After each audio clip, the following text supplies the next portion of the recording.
High cholesterol और मोटापे की वजह से अगर आप बेस्वाद खाना खा के थक गए हो तो आज मैं आपको 8 ऐसे स्नैक्स डिशेस बताने वाला हूं जो आपके कोलेस्ट्रॉल को कंट्रोल भी करेगा और आपको खाने में मजा भी आएगा। पहला है चना चाट। पानी में भिगोकर रखे हुए चनों को प्याज, हरा धनिया और थोड़े मसाले के साथ अगर मिलाया जाए तो टेस्टी चना चाट तैयार हो जाती है। दूसरा है मूंग की दाल से बना चीला।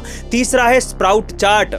इसमें आप स्प्राउटेड चना या मूंग को टमाटो, हरा धनिया, नींबू और बॉइल्ड आलू के साथ मिलाकर टेस्टी चाट बना सकते हो। चौथा है भेलपुरी। वो ठेले वाला भेलपुरी नहीं बल्कि बिना कोई तली हुई चीज का इस्तेमाल किए हुए सिर्फ मुरमुरे और सलाद से बनी हुई भेलपुरी। पांचवा स्नैक है खाखरा, वही जो जेठालाल को बहुत पसंद है। छठा स्नैक है ब्लेंडेड पालक से बनाया गया पालक ढोकला। सातवां स्नैक है खमन ढोकला और आठवां स्नैक है रागी चिप्स। आलू चिप्स के बजाय रागी से बनाए गए चिप्स खाने से कोलेस्ट्रॉल कंट्रोल में रहता है। वैसे गाइस, आपको इसमें से कौन सा डिश सबसे अच्छा लगा कमेंट सेक्शन में जरूर लिखिएगा। एक ऐसा इंसान जिसे लोग दृष्टि का देवता यानी कि गॉड ऑफ साइट भी कहते हैं। कौन है ये बंदा, चलिए जानते हैं। ये है नेपाल के ओलांग चूड़ गोला गांव में जन्मे डॉक्टर संदूक रुइत, जिन्होंने एम्स दिल्ली से नेत्र विज्ञान की पढ़ाई की थी। पढ़ाई के बाद जब वो नेपाल वापस गए तो उन्होंने देखा कि वहां पर कई लोग मोतियाबिंद की बीमारी से दृष्टिहीन हो रहे थे। ये देखकर डॉक्टर संदूक ने कम से कम खर्चे में मोतियाबिंद का इलाज करने का फैसला लिया, जिसके लिए उन्होंने ऑस्ट्रेलियन डॉक्टर रेड होलो से भी मदद ली। इसके बाद डॉक्टर संदूक ने नेपाल के काठमांडू में तिल गंगा आई हॉस्पिटल की स्थापना की, जहां उन्होंने आज तक 1 लाख से भी ज्यादा लोगों को फ्री में मोतियाबिंद की ट्रीटमेंट दी है। और भारत सरकार ने डॉक्टर संदूक के इसी महान कार्य को देखते हुए उन्हें पद्मश्री से सम्मानित भी किया है। ऐसे रियल हीरो के लिए कमेंट सेक्शन में एक हार्ट तो बनता है। भारतीय स्पेस एजेंसी इसरो नए साल की शुरुआत में ही एक बड़ा कीर्तिमान स्थापित करने जा रही है, जिससे शायद वो पूरी दुनिया के स्पेस एजेंसियों से आगे निकल जाए। 1 जनवरी 2024 को इसरो एक्सपोसेट मिशन लॉन्च करने जा रही है। इसमें polar satellite launch vehicle PSLV पर इसरो अपना पहला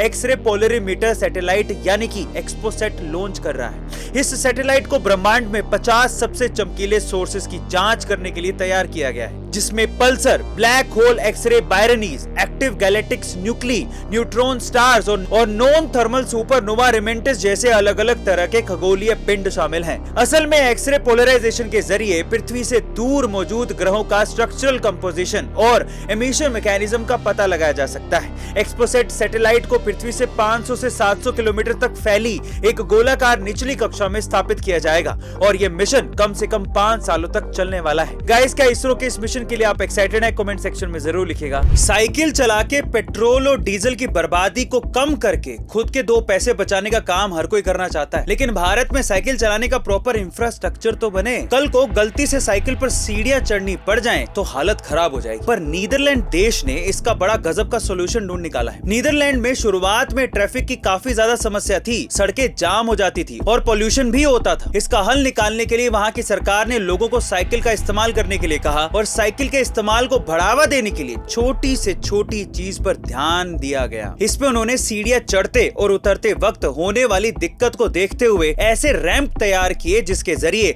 लोग आसानी से सीढ़ियों से भी बिना किसी मेहनत के साइकिल चढ़ा और उतार सकते हैं। और कमाल की बात यह है कि नीदरलैंड के प्रधानमंत्री भी अब साइकिल से ही ऑफिस जाते हैं। क्या हमारे देश में भी ऐसे रैंप लगेंगे या फिर साइकिल का कल्चर बन पाएगा? कमेंट सेक्शन में जरूर लिखिएगा। मिलते अगली वीडियो में।